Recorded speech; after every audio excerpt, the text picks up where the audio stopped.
Olá pessoal, bem, vou começar uma série de vídeos falando sobre as tecnologias que nós encontramos nos jogos.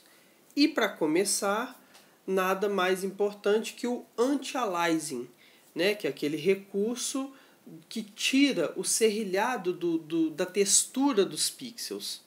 Um pixel ele é sempre quadrado. Então, quando você tem algo redondo no jogo, é um conjunto de pixels que formariam quase uma escada, né, que gera formando aquela forma arredondada.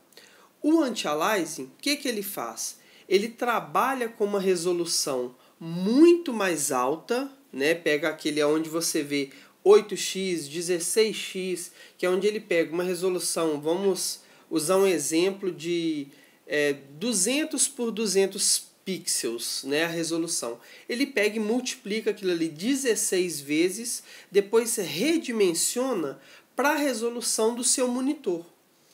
Então, aí vem, quando você utiliza um monitor de alta resolução e tamanho pequeno, um exemplo, igual os monitores que eu utilizo de 23 polegadas, eles são de 23 polegadas, mas são Full HD, que é uma resolução de 1920 linhas horizontais por 1080 linhas verticais.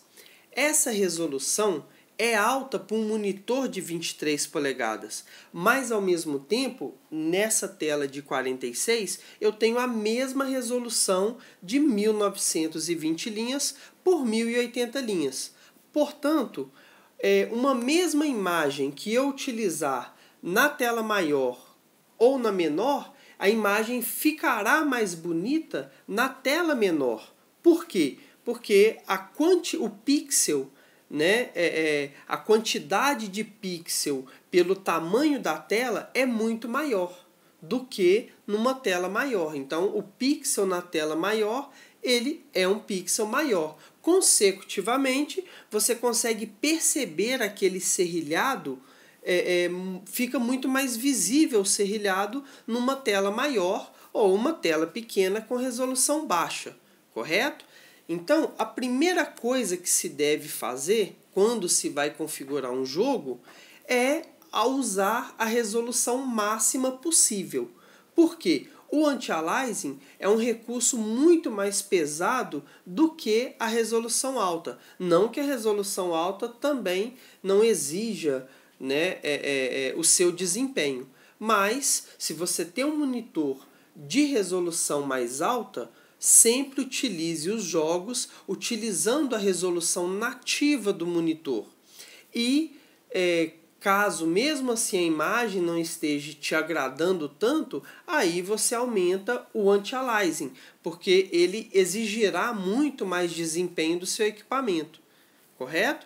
Mas, se você tem uma tela menor, igual eu utilizava o Infinity com o Battlefield, né, que usava as 3 telas, em todas as 3 usando a resolução de 1920 por 1080, que gerava uma resolução de 5.760 por 1080 linhas, certo? Então, era uma resolução muito alta e não me exigia tanto anti-aliasing. Eu não percebia tanta diferença do jogo com anti-aliasing ou sem anti-aliasing, porque a resolução já era alta o suficiente. Então, era onde eu diminuí o anti-aliasing para ter o jogo rodando de forma mais natural, né, em 3 telas.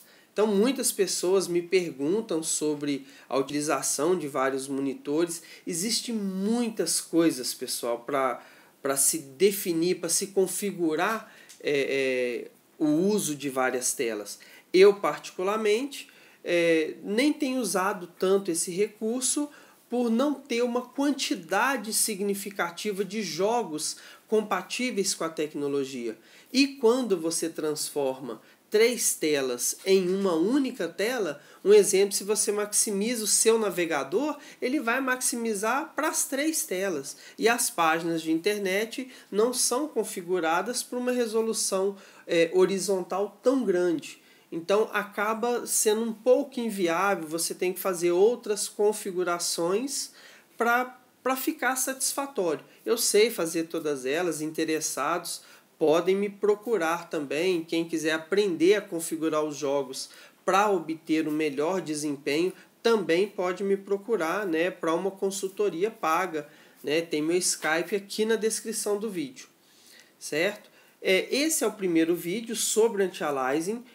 Vai ter um artigo, o link vai estar na descrição do vídeo, com mais detalhes sobre o anti-aliasing, os seus níveis de anti-aliasing, qual a diferença entre eles e o que faz. Se eu fosse fazer um vídeo com todas essas informações, duraria muito tempo, certo? Então, assim, é difícil de se decorar tanta informação, são vários números, né, que você decora o entendimento do sistema, como ele funciona, mas os números todos decorar é um pouco mais complicado. E vocês terem isso de forma escrita é interessante para comparativos também, ok? Então aguardem os próximos vídeos, vou falar sobre Ambient Occlusion, sobre Motion Blur e vários outros recursos como TraceFX, como o Fisheye X, entre outros recursos gráficos que nós temos,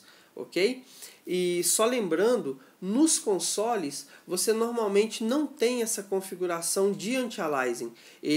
As empresas, né, que produzem os jogos, como tem um hardware fixo, elas organizam esse anti-aliasing de acordo para ter um desempenho satisfatório. E lembrando que os jogos nos consoles tendem a rodar a 30 FPS, né? Então eles diminuem o anti-aliasing, onde o console, às vezes você acha que ele é tão bonito, os jogos estão tão bonitos e rodando bem, mas na verdade, às vezes no PC você está rodando um jogo a 60 FPS, no console você está rodando a 30. Às vezes você tem um anti-aliasing no PC de 16 vezes, enquanto no console você tem de 2. Então são formas, né, de se mascarar a qualidade final de um jogo, ok? Então espero que vocês tenham entendido o que é o anti-aliasing, certo? Não deixe de entrar no artigo completo para ver esses outros detalhes, né? E conhecer um pouco mais sobre a tecnologia que está por trás dos jogos que nós tanto gostamos, ok? Um grande abraço, pessoal, até o próximo vídeo.